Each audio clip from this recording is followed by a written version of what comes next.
ലോകം മുഴുവൻ ഇപ്പോൾ ഒരൊറ്റ കാര്യത്തിലേക്ക് കേന്ദ്രീകരിക്കപ്പെട്ടിരിക്കുകയാണ്. അതായത് ഗോളുകൾ, സേവുകൾ, വിജയം, തോൽവി. പക്ഷേ ഈ ഒരു മത്സരങ്ങളൊക്കെ നടക്കുമ്പോൾ ഒരു സംഘടന ഓരോ മിനിറ്റിലും കോടിക്കണക്കിന് രൂപ സമ്പാദിക്കുന്നുണ്ട്. അതൊരു ടീമല്ല, ഒരു കളിക്കാരനല്ല. ഫിഫ ഒരു മാച്ച് പോലും കളിക്കാതെ വെറും ഓർഗനൈസ്ഡ് ആയിട്ട് മാത്രം നിന്ന് ഫിഫ എങ്ങനെയാണ് ഇത്തരത്തിൽ ബില്യൺ കണക്കിന് ഡോളറുകളുടെ ബിസിനസ് നടത്തുന്നതെന്നാണ് നമ്മൾ ഈ ഒരു വീഡിയോയിലൂടെ നോക്കാനായിട്ട് പോണത്.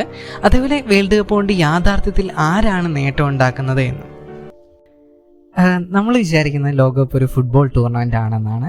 പക്ഷേ ഫിഫയ്ക്ക് ഫുട്ബോളിനപ്പുറം അറ്റൻഷനാണ് പ്രധാനം. അതായത് ബില്യൺ കണക്കിന് ആളുകളുടെ ശ്രദ്ധ ഒരു മാസം മുഴുവൻ ഇതിലായിരിക്കും. അതിനെ പണമായിട്ട് മാറ്റുകയാണ് ഫിഫ ചെയ്യുന്നത്. അതെങ്ങനെയാണെന്ന് നോക്കാം. ആദ്യത്തെ വരുമാനമാർക്കും കേട്ടാൽ ആർക്കും അങ്ങനെ അത്ഭുതമൊന്നും തോന്നില്ല. പക്ഷേ അതിൻ്റെ യഥാർത്ഥ വലുപ്പം പറഞ്ഞാൽ നമ്മൾ ശരിക്കും ഞെട്ടും. TV broadcasting right. സ്റ്റേഡിയത്തിൽ മാക്സിമം 1,00,000 ആളുകളൊക്കെ ആയിരിക്കും കളി കാണാനായിട്ടുണ്ടാവുക. പക്ഷേ TV-യിലും മൊബൈലിലും മറ്റ് സ്ട്രീമിംഗ് പ്ലാറ്റ്ഫോമുകളിലും അടക്കം ബില്യൺ കണക്കിന് ആളുകൾ ഈ ഒരു മാച്ചുകൾ കാണുന്നുണ്ട്. ഈ ഒരു വ്യൂവേഴ്സിന് കളി കാണാനായിട്ട് ലോകത്തിലെ പ്രമുഖ ബ്രോഡ്കാസ്റ്റർമാർ സംപ്രേഷണ അവകാശത്തിനായിട്ട് വൻ തുക ഫിഫയ്ക്ക് നൽകുന്നുണ്ട്. ഒരു ക്യാമറ, ഒരു ടെലികാസ്റ്റിംഗ്. പക്ഷെ അതിന് പിന്നിൽ ബില്യൺ ഡോളറുകളുടെ ബിസിനസ്സുകൾ നടക്കുന്നുണ്ട്. പക്ഷേ ഫിഫയുടെ ഏറ്റവും വലിയ വരുമാനം ഇതൊന്നുമല്ല. ലോകകപ്പിൽ നമ്മൾ കാണുന്ന ഓരോ പരസ്യ ബോർഡും ഓരോ ഒഫീഷ്യൽ ലോഗോകളും ഒരു വലിയ കോൺട്രാക്റ്റിൻ്റെ ഭാഗമാണ്. ലോകത്തിലെ വമ്പൻ ബ്രാൻഡുകൾ ഫിഫയായിട്ട് കോൺട്രാക്റ്റിൽ എത്തുന്നതിന് വേണ്ടി മത്സരിക്കുകയാണ്. കാരണം ലോകത്തിൻ്റെ ശ്രദ്ധ മുഴുവൻ ഒന്നിലേക്ക് കേന്ദ്രീകരിക്കുന്ന ഒരു അപൂർവ അവസരമാണ് ലോകകപ്പ് എന്ന് പറയുന്നത്. എന്നാൽ ഫിഫയുടെ ബിസിനസ് ഇവിടം കൊണ്ടൊന്നും അവസാനിക്കുന്നില്ല.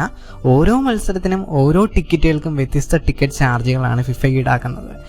അതായത് സാധാരണ ടിക്കറ്റുകൾ മുതൽ പ്രീമിയം ഹോസ്പിറ്റാലിറ്റി പാക്കേജുകൾ വരെ ഫിഫ പ്രൊവൈഡ് ചെയ്യുന്നുണ്ട്. ഇത്തരത്തിലെ ടിക്കറ്റ് വിൽപ്പനയും ഫിഫയുടെ പ്രധാന വരുമാന സ്രോതസ്സുകളിലൊന്നാണ്. അതേപോലെ മെർച്ചൻഡൈസ്, ഒരു ജേഴ്സി അല്ലെങ്കിൽ ഫുട്ബോള്, സ്കാർഫ്, ഇത്തരത്തിൽ നിരവധി സാധനങ്ങളുണ്ട്. ഇവ വെറും പ്രൊഡക്റ്റുകൾ മാത്രമല്ല, ഫാൻസിൻ്റെ വികാരമാണ്. അതായത് ആ ഒരു വികാരമാണ് ലോകമെമ്പാടും വിൽക്കപ്പെടുന്നതും. പക്ഷേ ഇനി പറയാൻ പോകുന്നത് ഫിഫ നേരിട്ട് ക്യാഷ് ഉണ്ടാക്കുന്നതിനെ കുറിച്ചിട്ടല്ല. എന്നാൽ ലോകകപ്പിൻ്റെ സാമ്പത്തിക ശക്തി എത്രത്തോളം ഉണ്ട് എന്നതിലൂടെ എളുപ്പത്തിൽ നമുക്ക് മനസ്സിലാക്കാനായിട്ട് പറ്റും. ലോകകപ്പ് കാണുന്നതിന് വേണ്ടി ലോകത്തിൻ്റെ വിവിധ ഭാഗങ്ങളിൽ നിന്ന് വേൾഡ് കപ്പ് കാണാനായിട്ട് ഫാൻസ് എത്താറുണ്ട്. ഹോട്ടലുകൾ, വിമാനങ്ങൾ, റെസ്റ്റോറൻറ്റുകൾ, ഷോപ്പിംഗ് മാളുകൾ, ലോക്കൽ ട്രാൻസ്പോർട്ടുകൾ, ഇതെല്ലാം ചേർന്ന് ആതിഥേയ രാജ്യങ്ങളുടെ സമ്പദ് വ്യവസ്ഥയ്ക്ക് വലിയൊരു ചലനമാണ് ഇത് നൽകുന്നത്.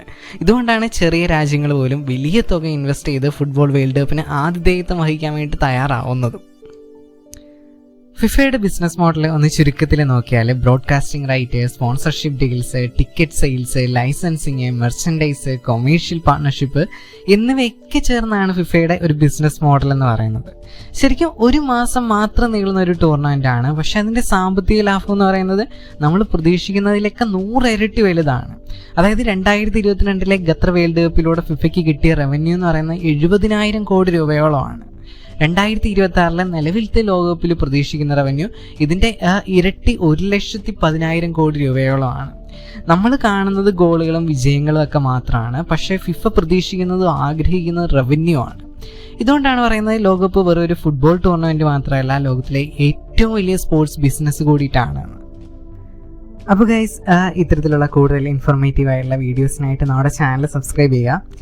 So thanks for watching guys.